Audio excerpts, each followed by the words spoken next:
Meron akong natutunan dito sa Malta. Dahil sa apartment kami nagstay. So, syempre, medyo i-stay naman natin ang kalinisan ng ating tinutulugan, kinakainan, kahit na hindi sa atin. So, ngayon, dahil tulog pa yung mga kasama ko, ay gusto kong maglinis. And then, nagtaka ako, bakit may butas? Kaya iyan ang natutunan ko, guys. Kasi nga naman, pag ganito yung pamunas mo, so, eto, ilalagay mo dito, at ito ay gagawin ko rin sa bahay. So, practical. Diba? Ayan, oh. Oh. Oh, diba, guys? Oh, ayan. So, komportable, practical ang pagpupunas ninyo. Ayan. O, diba? So, thank you sa landlord namin. Yeah, okay. Enjoy, guys, sa paglilinis. So, itong basahan, ayan, no? So, tutupiin ko ng square and then gugupitin ko itong dulo. So, wag masyadong malaki, no? So, like that. Ayan. And then, ito yung aking map. Kasi, di ba, pag igaganon mo lang kasi pag iginaganon ko lang and then basa siya, minsan natatanggal. So, ito yung nakita kong idea. Ayan. Ayan. Papasok ko siya doon sa hawakan and then, like this. So, hindi na siya sagabal sa trabaho ko. Kasi kailangan, gusto ko, bilis dahil pag marami pa akong gagawin. So, kaya yan guys, mamaya papakita ko sa inyo. Sorry naman po. Yeah, okay. So, here we are again. So, dahil ilang araw din kami nagpahinga, nagpakasaya lang. So, it's time naman to clean the house. So, like what I say in my first video, nakita ko ito doon sa tinirahan namin sa Malta, yung idea na ito. So, gagawin ko din. Ayan. So, para hindi na ako bibili ng extra map, no? Okay, ha? Wait lang.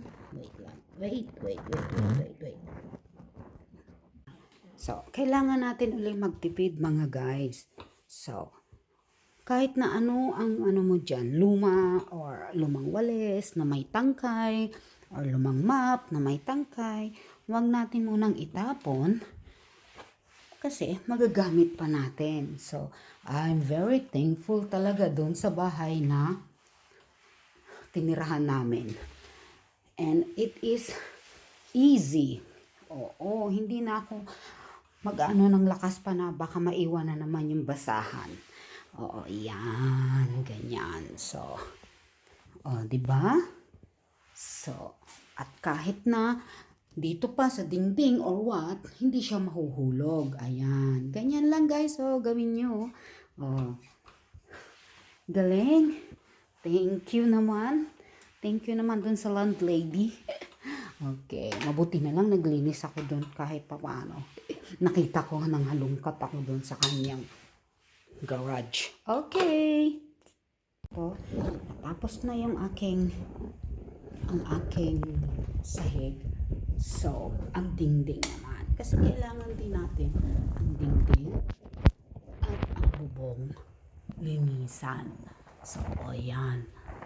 Ayan. Kasi, ano din yan eh, marami din siyang mga alikabok. So, ayan. Tsaka yung mga agyo. Pero syempre, before, linisan muna natin. Oo. Tsaka, marumihan talaga. Oh, guys, tignan nyo. Tignan nyo. Oh. Yan, oh. Diba? So, lalo na dito sa kusina. Ay, marami talaga yan. Oh, tignan nyo, guys, ha. Ayan, ha. Wala yan, ha. Wala. So, mag-ano lang ako ng okay, ilang ayan lang, okay. So, tapos sa bubong okay. Ayan, okay. So, tingnan nyo. Oh, tingnan nyo, oh. Marumi. Tingnan nyo yung dumi. Oh, diba? Galing, very good talaga. Guys, syempre kailangan natin bago tayo mag-map ay nilinisan ko na itong bowl, no? So, okay.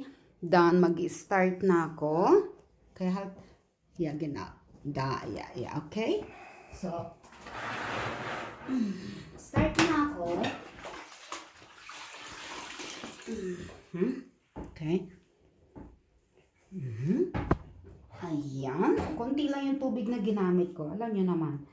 Tipid-tipid. Kasi, start na tayo. It is year 24. So, start ng tipid-tipid. No? Ayan. Diba? So, ganyan. So, at least, hindi tatalsik yung basahan natin. Okay. So, good. Okay. Thank you for watching, guys. Oh. At saka, syempre, bago ko yan inilagpas, nag-map, bago ako nag-map, ay nagwalis muna or binacuum. Okay? Para yung mga malalaking dumi, hindi didikit masyado sa basahan. Okay.